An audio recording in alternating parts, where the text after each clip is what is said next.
கோவை மாவட்டம் சுண்டக்காமுத்தூர் அரசு பள்ளிக்கு புதிய கட்டிடம் கட்ட திமுக அரசு நிதி ஒதுக்காத நிலையில் அதிமுக எம்பி சி.வி. சண்முகத்திடம் நிதி பெற்று புதிய கட்டிடம் கட்டப்பட்டது.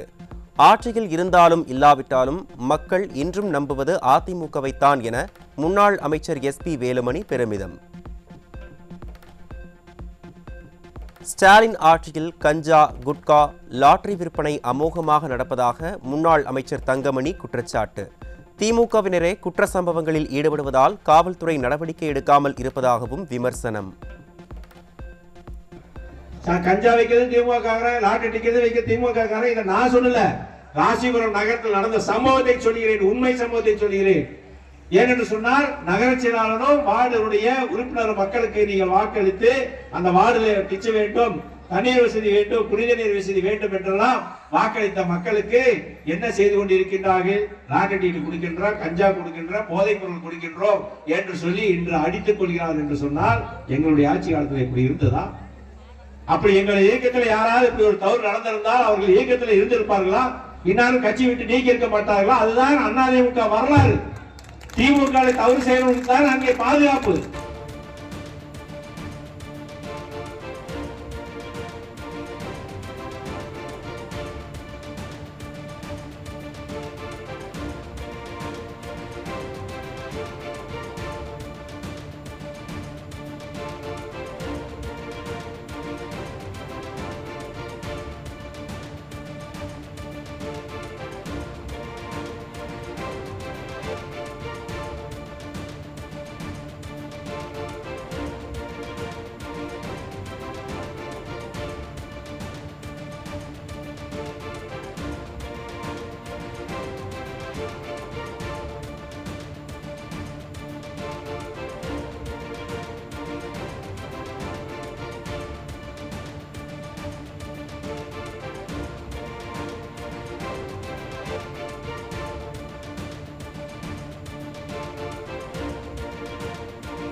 தமிழகத்தில் மதுரை, பெரம்பலூர், கள்ளக்குறிச்சி என அடுத்தடுத்து பல்வேறு பாலியல் குற்ற சம்பவங்கள் அரங்கேறியுள்ளன.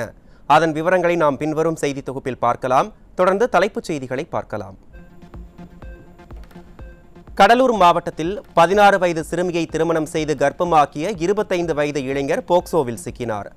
விளம்பர மாடல் ஸ்டாலின் ஆட்சியில் வட இந்திய மாநிலங்களைப் போல தமிழகத்திலும் குழந்தை திருமணம் அதிகரித்து வரும் அவலம்.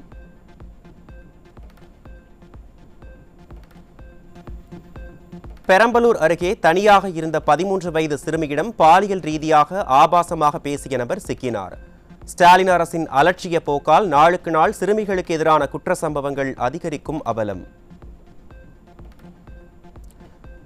விழுப்புரம் மாவட்டம் கோட்டக்குப்பம் அருகே 16 வயது சிறுமிக்கு பாலியல் தொல்லை கொடுத்த இளைஞர் சிக்கினார்.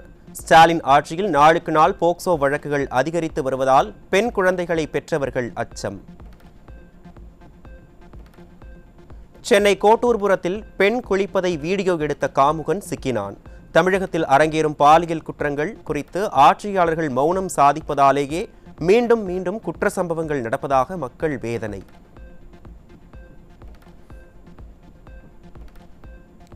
செங்கல்பட்டில் வீட்டிற்குள் புகுந்து 19 வயது பெண்ணுக்கு பாலியல் தொல்லை கொடுத்த 17 வயது சிறுவன் உட்பட 2 சிக்கினர். திமுக ஆட்சியில் பெண்கள் நிம்மதியாக வீட்டில் கூட இருக்க முடியாத அவல நிலை உள்ளதாக வேதனை. காஞ்சிபுரம் மாவட்டம் ஏகனாம்பேட்டை பகுதியில் 24 வயதுடைய இளம்பெண்ணை பாலியல் வன்கொடுமை செய்ய முயன்ற 3 இளைஞர்கள் பிடிபட்ட நிலையில் ஒருவருக்கு வலைவீச்சு. நிர்வாக திறனற்ற ஸ்டாலினின் திமுக ஆட்சியில் பெண்கள் சாலையில் கூட நிம்மதியாக நடந்து செல்ல முடியாத அவலம்.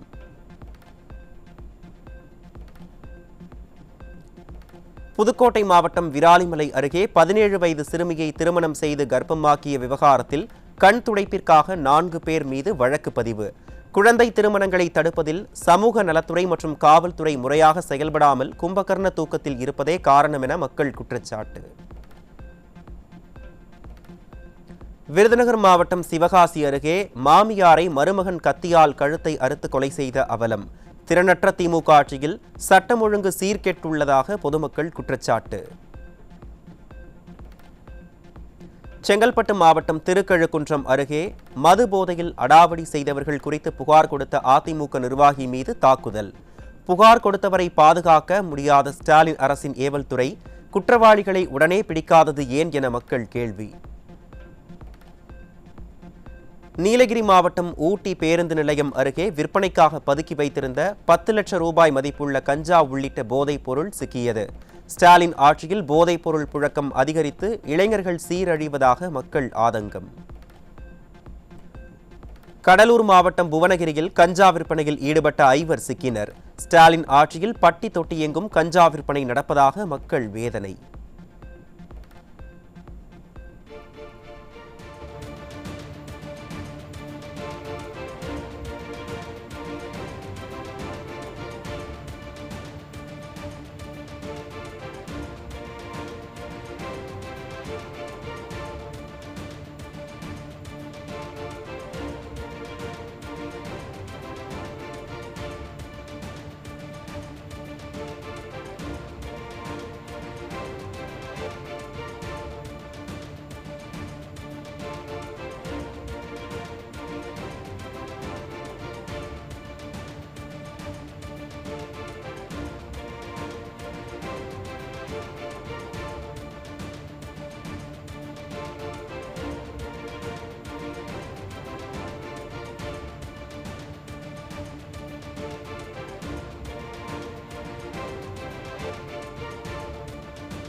நாமக்கல் மாவட்டம் ராசிபுரம் அருகே 9ஆம் வகுப்பு பயிலும் மாணவன் பள்ளியின் கழிவறையில் மர்மமான முறையில் உயிரிழந்துள்ளார். இதனை நாம் அண்மை செய்தியாக பார்த்தோம். தொடர்ந்து தலைப்புச் செய்திகளை பார்க்கலாம்.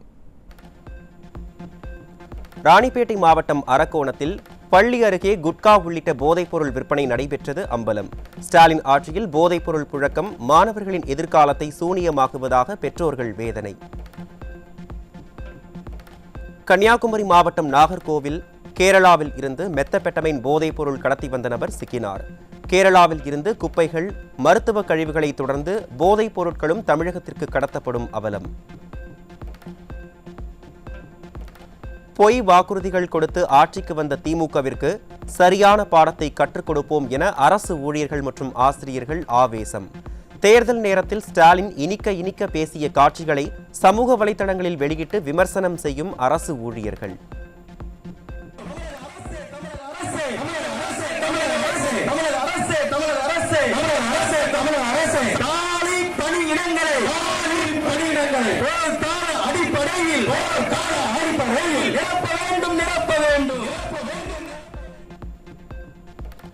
தமிழகத்தில் 14 லட்சம் அரசு ஊழியர்கள் மற்றும் ஆசிரியர்கள் நேற்று முதல் சம்பளத்துடன் கூடிய விடுப்பு எடுத்து போராட்டத்தில் ஈடுபட்டிருப்பதால் ஆட்டம் கண்ட அரசு நிர்வாகம்.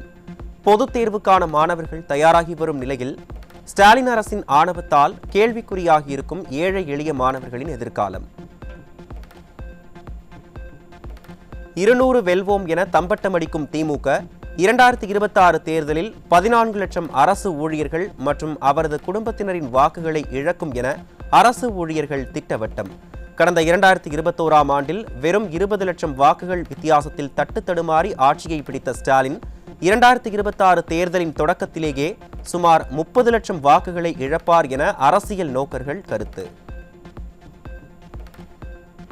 அரசு ஊழியர்கள் ஆசிரியர்கள் கோரிக்கைகளை விவாதித்து தீர்வு காணும் குழுவின் தலைவராக ஏவா வேலு நியமிக்கப்பட்டுள்ளதால் அரசு ஊழியர்கள் அதிருப்தி.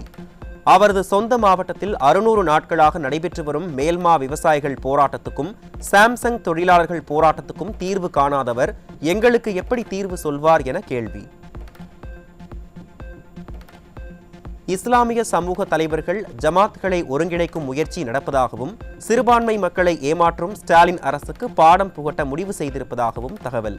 கடந்த முறை திமுகவுக்கு வாக்களித்தது தவறு என்பதை ஜமாத்கள் உணர்ந்துள்ளதாகவும் இனியும் ஏமாற மாட்டோம் என இஸ்லாமிய சமூக தலைவர்கள் கருத்து.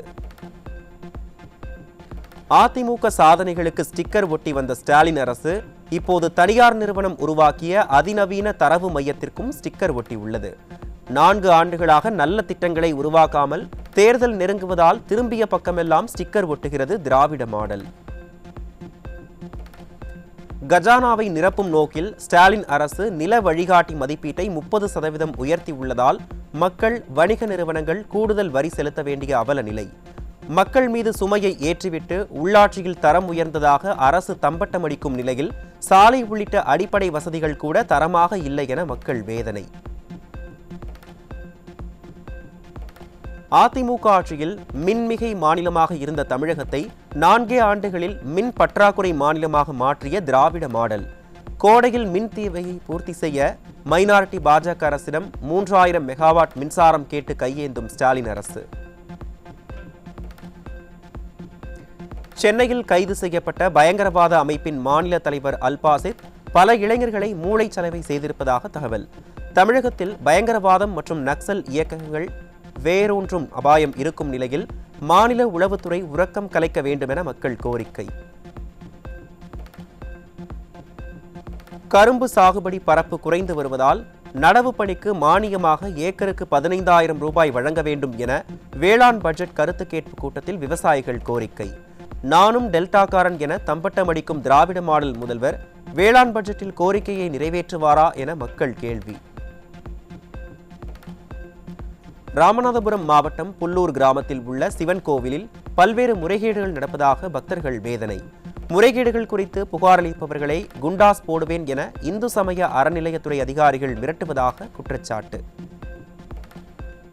கோவில் நிலத்தெல்லாம் ஆக்குப்பை பண்ணுறாரு அந்த தனி ஒரு நபர் மதிவானன்கிறவர். அதில் இருந்த விளைச்சலை குருக்களுக்கு ஊழிப பாத்தியமாவட்ட நிலங்களில் உள்ள விளைச்சலெல்லாம் இவர் வாங்கிக்கிட்டு குருக்களை அப்புறப்படுத்திடுறாரு. 2 வருஷம் ஆச்சு கோயிலேருந்து அவர் போய். ஏசி சார்கிட்ட போய் பேசுனதுக்கு இப்போ உள்ள ஆள் தான் பூஜை பண்ணுவார், நீங்கள் எல்லோரும் சாமி கும்பிட போகணும், யாராவது பிரச்சனை பண்ணால் குண்டர் சட்டத்தில் தூக்கி போடுவோன்னு சொல்கிறாங்க. சரி, வெளியில் அந்த சங்கீதாங்கிற மேடத்தில் போய் பேசி நாங்கள் கேட்டதுக்கு அவங்க சொல்கிறாங்க, உங்கள் மேலே இண்டிவிஜுவல் கேஸ் போட்டு நானே இது பண்ணுவேன், உங்கள் ஆதார் கார்டை கொடுங்கன்னு.